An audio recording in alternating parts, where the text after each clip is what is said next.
Bonjour tout le monde, j'espère que vous êtes en très pleine forme. Aujourd'hui, on va traiter ensemble le sujet du dimensionnement des semelles filantes. Notamment, on va voir comment déterminer leur largeur ainsi que leur hauteur afin de préparer pour le dimensionnement des ferraillages de ces dernières. Regardez toute la vidéo et abonnez-vous sur la chaîne si vous ne l'êtes pas.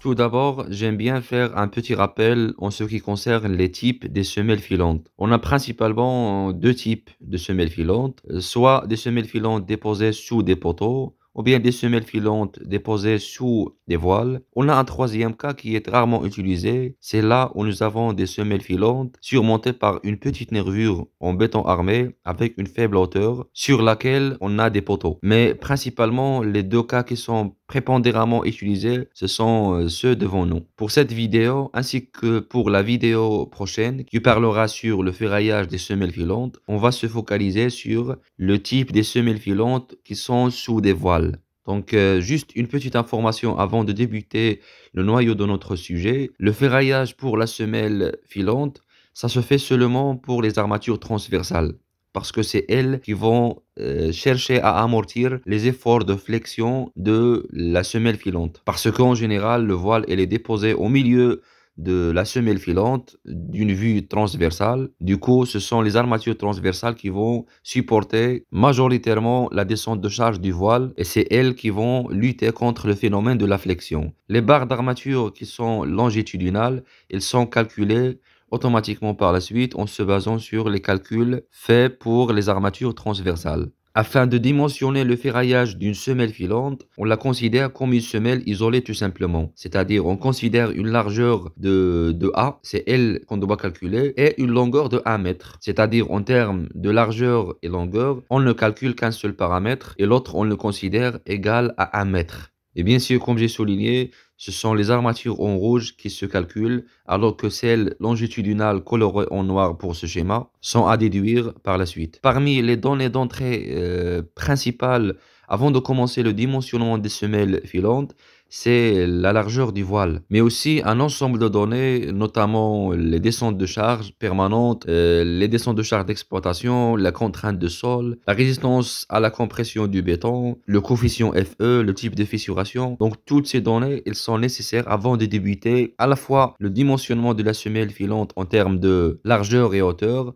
et par la suite pour dimensionner le ferraillage au droit de cette dernière. Donc la première étape qui doit précéder le calcul des semelles filantes, c'est de dimensionner la semelle en termes de sa largeur et sa hauteur H. La longueur, elle est prise égale à 1 mètre, donc ce n'est pas la peine de la chercher. Bon, pour ce faire, il suffit de respecter la règle qui dit que la descente de charge doit être toujours inférieure à la capacité du sol. Ceci peut être traduit par la formule suivante. On travaille toujours avec la descente de charge à l'état limite de service, c'est-à-dire NS.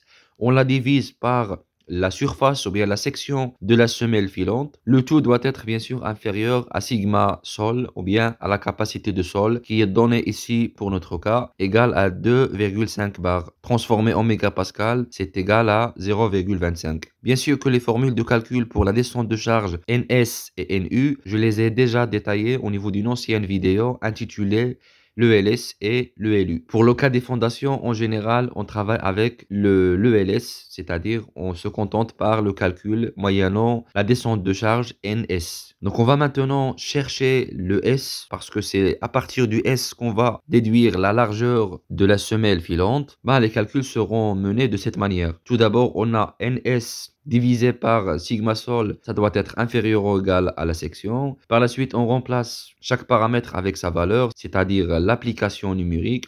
Tout calcul fait, ça nous donne une section qui doit être au moins 1,17 mètres carrés. Ceci, bien sûr, va mener à dire que le A, ça doit avoir un minimum de 1,17 mètres. Et comme on sait tous, comme je vous ai déjà informé pas mal de fois lors des anciennes vidéos relatives au BAEL, on travaille toujours avec un pas de 5 cm. C'est-à-dire, au lieu d'adopter 1,17 m comme étant la largeur de notre semelle filante, on va passer au pas suivant et la majorer par 1,20 m.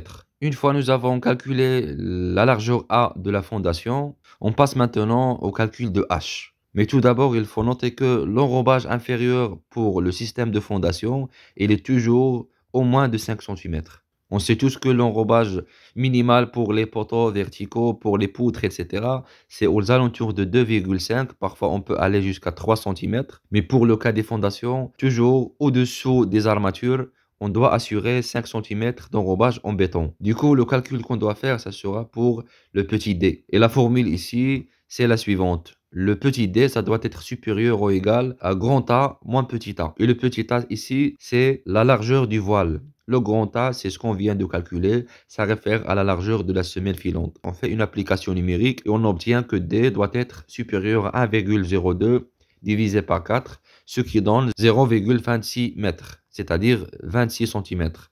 On majeure toujours avec le pas de 0,05 mètres et on obtient 0,3 mètres. Sans oublier bien sûr la hauteur d'enrobage, ce qui donne en total un H qui est égal à 0,35 mètres. L'étape suivante maintenant, ça consiste à faire la vérification.